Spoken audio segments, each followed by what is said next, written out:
board committee ni discussion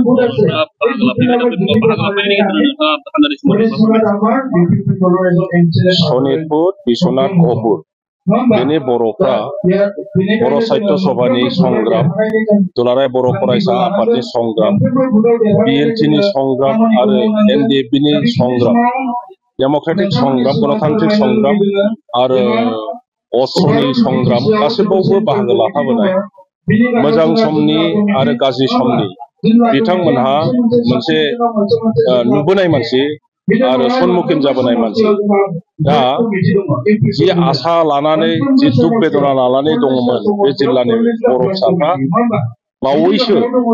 UPPL सरकार दुलाराय बर' फरायसा आफादनि दैदेनगिरिफोरनि नाजानायाव गमामायैनो माखासे माने गामिया बड'लेण्डआव हाबबाय माने बड'लेण्डजों सरजाब जाबाय दा बेनि थाखाय बे ओनसोलनि बर' फिसाफ्रा गासिबो जोबोद रंजादों जोबोद खुसि जादों बेनिखायनो बिथांमोनहा प्रथमबारनि थाखाय एबार BTC नि नागरिक जानानै BTC नि दैदेनगिरिफोरखौ बर्डनि दारै बासिनायनि खामानियाव आगान होदों गतिके बे प्रथमबारनि थाखाय भट होनानै गावनि दैदेनगिरिखौ बासिनायनि खामानियाव जोबोद खुसियैनो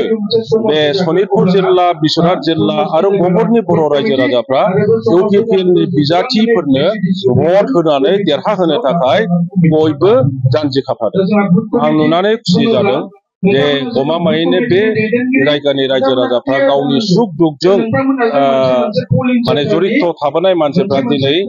मोनसे मुक्त मोननाय बायदि जादों बड'लेण्डनि नागरिक जानो मोननानै बड'लेण्डनि बर' फिसा जानो मोननानै बिथांमोना जोबोद खुसि जादों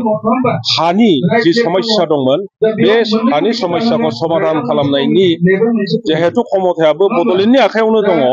बे हिसाबै हानि समस्याफोरखौ समाधान जासिगोन बेखौबो बिथांमोना नुहुरदों स्कुल गैया जायगाफ्राव स्कुल कलेजनि खोथाखौथ' बाथो प्राइमारि स्कुलफ्रानो गैया दा स्कुल बानायनाय फरायनायनि बेलायावबो BTC सरकारनि क्षमतायावनो दङ जेब्ला जायगा जायगा जेरैबायदि नांगौ स्कुल हस्पिटाल बानायनायनि हाबाफारियाबो बे जालांसिगोन लामा बान्दोथ' गैखाया आसाम गभर्नमेन्टआव बिबाय बायब्लाबो मोनखायाखै कारेन्ट खुन्थियाखौथ' बख'फिनजादोंमोन दैखर मोनसे बानायफेरजायाखैमोन दा दै लोंनायनि थाखाय दैखरनिफ्राय आरम्भ खालामनानै कारेन्ट थिसननायजों आरम्भ खालामनानै लामा बान्दो गासिबो खामानिया BTC गभर्नमेन्टनि दारैनो जासिगोन जोंनि बर' फिसा दैदेनगिरिफ्रानो बे ओनसोलनि दुखु सुखुखौ नाहरसिगोन बेनि थाखाय बयबो खुसिथार आरो भटखौ दस्रानो होआ UPPL नोनो होनो होननानै बुथ कमिटिया ग्रोम कमिटिनि मिटिं जादों बेवहाय नुजाफैनो हानानै आं खुब आरामजित बिनि बेलायाव नुनो मोनदों BPF पार्टिनि फैनानै बायदि बाथ्रा बुंफैनाय माबाफोर खहा खालामनो हागौ नामा BPF आ बे रोखोम माने गाज्रि जाथावथाव खामानि मावथ'यिया मोजां खारन दिनै BPF नि सम गैला आंबोथ' BPF नि भाइस प्रेसिडेन्ट डेपुटि चिफमोन आरो आं मानो UPPL दोलोआव फैखो गोबां खारन दङ दिनै BPF नि मेइन उद्देश्यनिफ्राय BPF आ अलरेडि गोजानाव दावसोरलांबाय माने उद्देश्यआनो सोलायबाय व्यक्ति सेन्ट्रिक जाबाय बेवहाय राजुहुआ हारिनि जोंनि समाजनि सिन्था खालामनाया गोजाननि खोथा जानानै फैबाय बे खिन्थु बेराफारसेथिं UPPL नि एनार्जेटिक नेताफ्रा गोदान गोदान माने सेंग्रा जोलैनि नेताफ्रा दिनै हारि दानायनि हारिमु दाफुंनायनि राव सिबिनायनि राव फेदेरनायनि समग्र फिल्डआव जौगाहोनायनि खामानि दिन हर मेङाबालानो खामानि मावगासिनो दङ मोजां मोजां सिन्ताधारा लानानै खामानि मावगासिनो दङ बे समाव ओंखायनो BTC बासिया बयबो ज' जाजाय UPPL नि दैदेनगिरिफोरखौनो आरोबाव देश खुंनायनि मोनसे सुबिदाखौ होनांगौ बे समाव बुंदों दिपेन बर' खांबा बरगयारि आरो प्रमद बर' गासैबो जमा खालामनानै सावरायोब्ला आंबो सावरायनानै मानगुरि हाग्रामा महिलारि जोबोद मोजां जोंथ' खौसेखौनो लुबैयो हाग्रामा महिलारिल' नङा बर'आव सोरबा गुबुन दोलोआव थांनानै दंहैयोब्ला गासैबो बुद्धिजीबी दैदेनगिरि जोंनि मावथिफोर ज' थानानै मावनांगौ आरो धर्म भाबै ज' जायोब्लाबो राजनिति भाबै जुदि ज' जानो हाया अब्ला जोङो जोंनि मकसदाव सौहैनो थाखाय खामानि मावनो हाया खारन राजनितियासो गासिबो राजनितिया जुदि थिगब्ला राजनितिया जुदि गोराब्ला अब्ला जोंनि समाज नीतिखौबो जोङो फोसाबनानै लानो हायो जोंनि धर्म नीतिखौबो जोङो फोसाबनानै लानो हायो जोंनि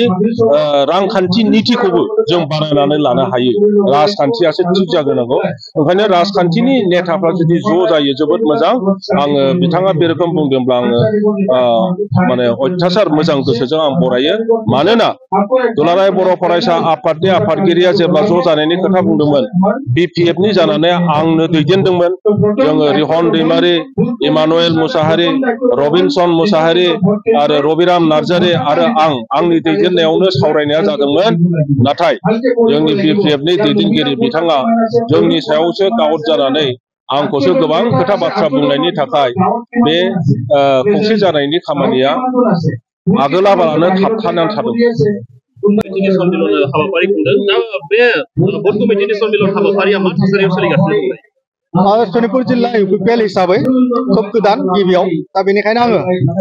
नैबे नोंथांमोनखौबो आङो मिडिया पार्सनखौ गासैबो बरना लाग्रोदों आरो दिनै बे एरानि लगा गामियाव